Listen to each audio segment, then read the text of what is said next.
कि तुम मुझे खून दो मैं तुम्हें आज़ादी दूंगा।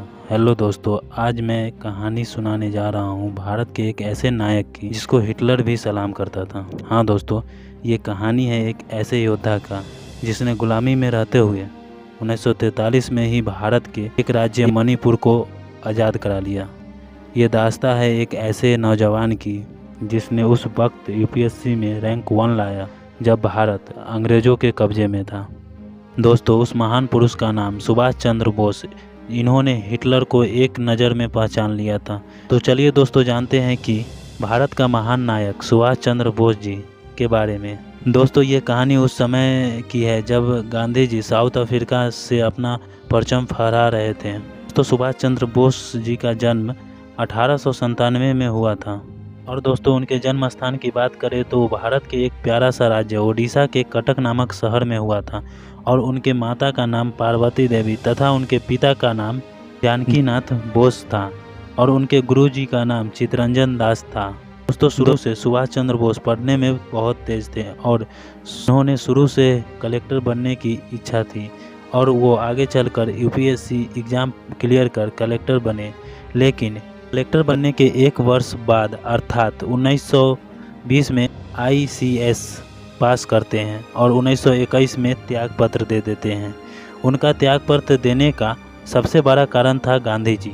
दोस्तों, गांधी जी उस समय असहयोग आंदोलन करने जा रहे थे जो कि भारत का सबसे बड़ा आंदोलन हो गया था। पूरे भारत में यह आंदोलन फैल गया था जिसके कारण सबको यह लगने लगा कि भारत अब आज़ाद हो जाएगा, जिस वजह से सुभाष चंद्र बोस ने आईसीएस पद से इस्तीफा दे दिया और वह भारत चले आए। लेकिन ऐसा नहीं हुआ और 1922 में चौरा चौरी कांड होने के कारण गांधी जी इस आंदोलन को स्थगित कर देते हैं, जिसके कारण पूरे भारत में गांधी जी के ऊपर से भरोसा उठ जाता है और कांग्रेस को भी गांधी जी पर भरोसा नहीं होता है। उसके बाद सुभाष चंद्र बोस राजनीतिक में उतरते हैं और राजनीतिक में कांग्रेस की तरफ से चुनाव लड़ते हैं। 1938 में गुजरात के हरिपुर से जीतकर कांग्रेस के अध्यक्ष बन जाते हैं। लेकिन जब फिर अगले वर्ष 1939 में कांग्रेस के अध्यक्ष के लिए चुनाव होती है, तब एक तरफ पट्टा सिद्धारमैया जिनके समर्थन में गांधी जी थे और दूसरी ओर स्वयं सुभाष चंद्र बोस जी थे। गांधी जी के समर्थन में सिद्धारमैया थे मगर वो चुनाव हार गए और सुभाष चंद्र बोस दूसरी बार अध्यक्ष बन गए।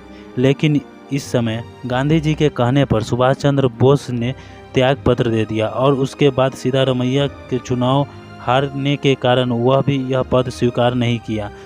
इसके बाद 1939 में कांग्रेस का अध्यक्ष राजेंद्र प्रसाद बन जाते हैं और सुभाष चंद्र बोस 1939 में ही एक अलग पार्टी का गठन करते हैं। उस पार्टी का नाम था फॉरवर्ड ब्लॉक। लेकिन अगले वर्ष 1940 में भड़काऊ भाषण के कारण उन्हें गिरफ्तार कर लिया जाता है अंग्रेज़ों के द्वारा। लेकिन 1941 में जेल से भाग जाते हैं पठान के भेष में। अफगानिस्तान के रास्ते जर्मनी पहुंचते हैं और हिटलर के पास जाते हैं। अगर दोस्तों सुभाष चंद्र बोस और हिटलर की पूरी कहानी जानना चाहते हैं तो मेरे चैनल को सब्सक्राइब कर ले। मैं अगली वीडियो जल्द लेकर आ रहा हूँ।